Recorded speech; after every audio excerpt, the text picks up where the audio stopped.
अधिक ज्येष्ठ महिन्याच्या निमित्ताने बुधवार पेठेतील श्रीमती लक्ष्मीबाई दगडूशेठ हलवाई दत्त मंदिरात दर्शनासाठी येणाऱ्या भाविकांसाठी भगवान विष्णू यांच्या 10 अवतारांची माहिती आणि जगत प्रतिपालक दशावतार दर्शवणाऱ्या आकर्षक प्रतिमा लावण्यात आल्या आहेत। संपूर्ण अधिक महिना या प्रतिमा मंदिरामध्ये प्रदर्शित करण्यात येतील। या विशेष उपक्रमाचे अनावरण महाराष्ट्र विधान परिषदेच्या उपसभापती डॉक्टर नीलम गोरे यांच्या हस्ते माध्यान्ह आरतीनंतर करण्यात आले। दत्त मंदिरात लावलेल्या दशावतारांच्या प्रतिमांचे मोठ्या उत्साहात भाविक दर्शन घेत आहेत। अधिक महिन्याच्या धार्मिक परंपरा आणि त्यामागील आध्यात्मिक महत्त्व जाणून घेत होते।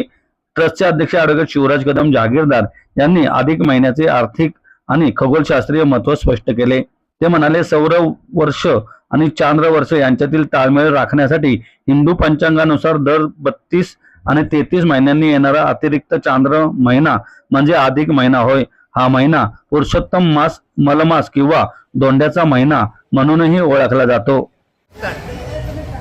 आज महापुण्यप्रद असा अधिक मास सुरू होतो आहे, अधिक ज्येष्ठ मास। या मासाचं वैशिष्ट्य म्हणजे आपल्या हिंदू कालगणनेप्रमाणे सूर्य आणि चंद्र यांच्यावर ही कालगणना आधारित असते। त्यामध्ये जो 33 दिवसांचा फरक पडतो तो दर 3 वर्षाने एक अधिक मास येतो आणि हा फरक त्यातनं निघून जातो। हा अधिक मास जो आहे तो जगतपालक भगवान विष्णूंच्या प्रती समर्पित असतो।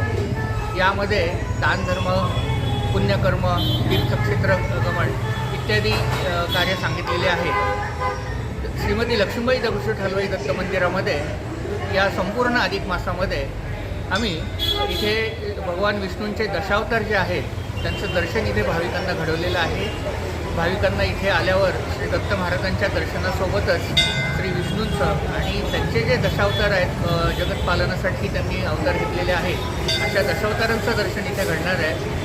तरी मी ॲडव्होकेट शिवराज कदम जहागीरदार, अध्यक्ष श्रीमती लक्ष्मीबाई दगडूशेठ हलवाई दत्त मंदिर ट्रस्ट सर्व भाविकांना आवाहन करतो, या अधिक मासामध्ये या दत्त मंदिरामध्ये आपल्याला विष्णू याग, दत्त याग तसेच महापुण्यफलदायी असे अन्नदानासाठी आपण देणगी देऊ शकता आणि धार्मिक विधी करू शकता। तरी सर्व भाविकांनी याचा लाभ घ्यावा। धन्यवाद।